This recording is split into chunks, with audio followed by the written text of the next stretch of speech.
Hey everybody, just want to talk about why I've had my profile pic as the Dodge Demon Head the last couple of days. If you didn't get the news, Dodge released the Demon this week, and it was big news. They've been building it up now for a long time. They've been making crazy videos with all kinds of clues and things that deal with what the Demon might be like and what type of performance it might have. It promised from day one, and everybody knew that it would be because the Hellcat's out there, and the Hellcat, until the release of the Demon, was the fastest muscle car ever produced in history. Now, fastest production factory muscle car that comes off a production line. So that excludes Hennessy, that excludes Shelby, which Shelby is built down in Texas at their own facility. At least the upper end ones that will compete with but not beat the Hellcat.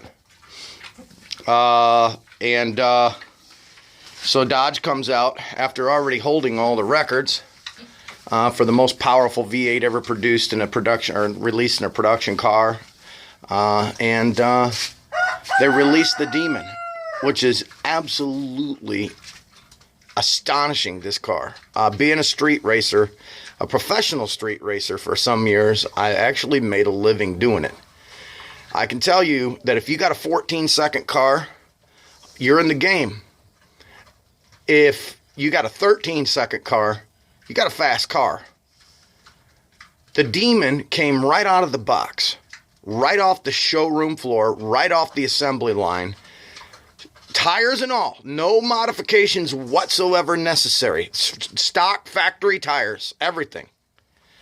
9.65 through the quarter mile certified. So certified means it's an average time. That means there were times when it busted 965 and went below that.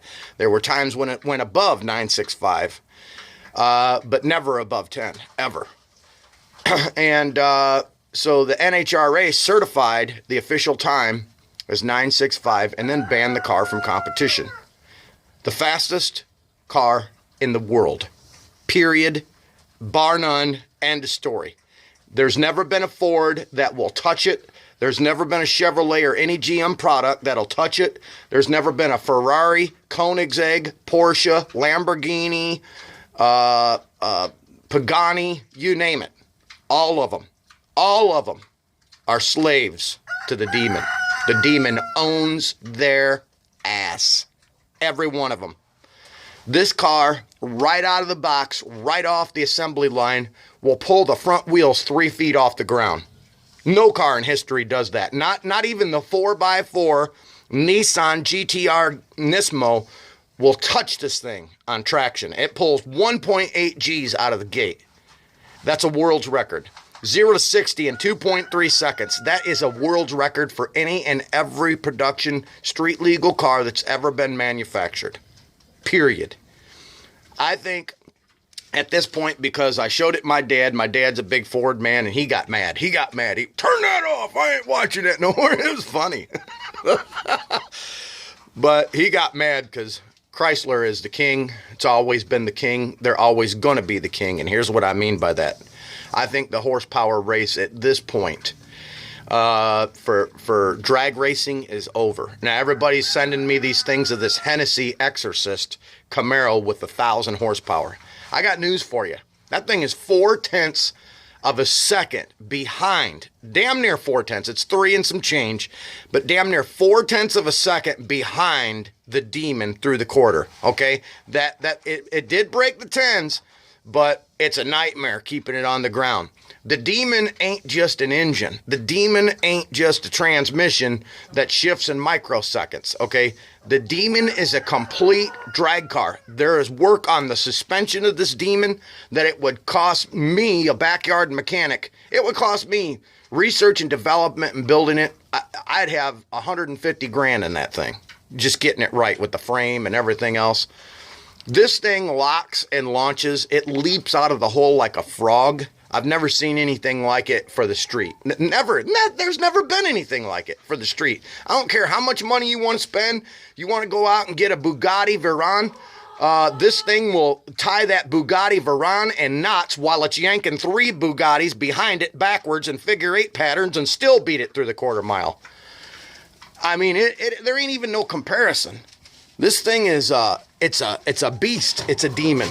And that's why I've had my profile pick up, man. I'm a hardcore drag racer, hardcore Mopar. I've had them all. I like them all. Don't get me wrong.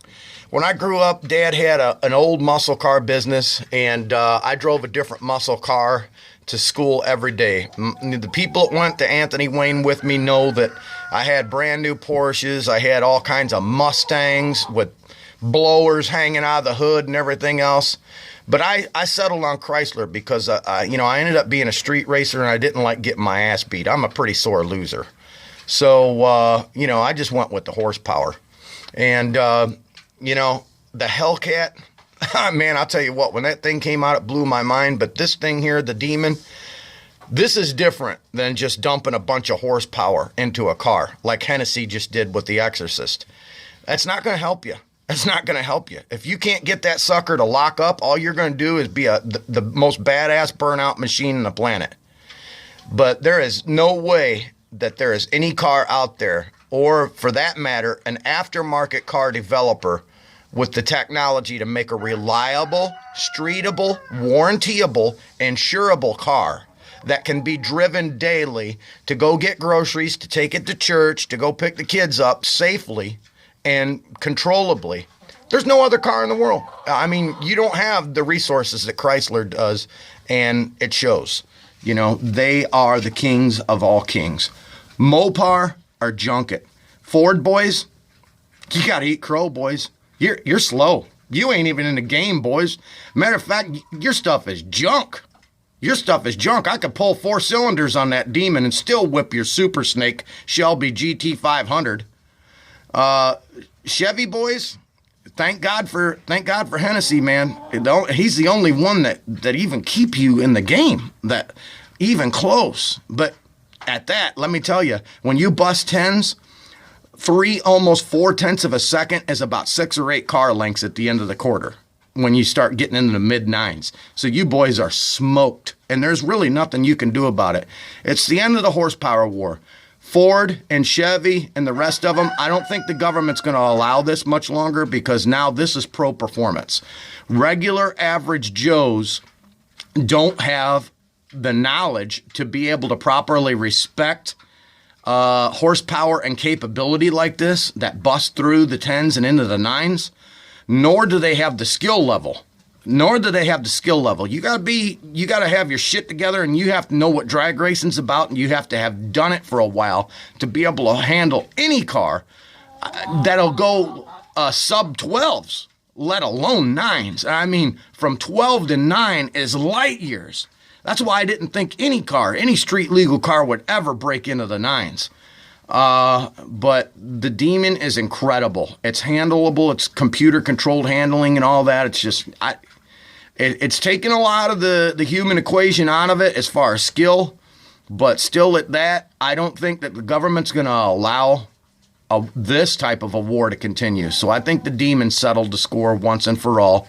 Mopar is the king of all kings. All cars bow down to Mother Mopar. We own you. We own you. You can argue until you're blue in the face. You can say all you want, but your days of any type of claims of dominance on the drag racing strip are over. I don't want to hear about, it can't turn a corner. Buddy, I don't give a shit. That ain't how I raced when I came up, when this country was in the prime of its life, in the 50s and 60s, drag racing was king. So that's what this country's about. Not about NASCAR and stuff like that, where every car is the same and nothing about the cars are stock. Real racing is street racing. Take a car right off the showroom floor and let it all hang out, and may the best manufacturer win. Of course, it takes skill, okay? But I'm telling you, and there's nothing you can do about it, much as you might want to talk about it, whine and cry, MOPAR is the king of all kings. Dodge owns everybody. Lamborghini, Ferrari, Ford, Chevy, Oldsmobile, Buick, everybody, Porsche. There's nobody that touches MOPAR. We are the kings of all kings. Bow down, kiss ass, eat crow, and get used to it because it's staying that way. Nobody will ever make one that will beat this car through the quarter mile. They might have more horsepower. They might be able to go around turns and race like a sissy. But when it comes to pounding that bitch to the floor and rolling out through the quarter mile, MOPAR will always be king of the street. Period.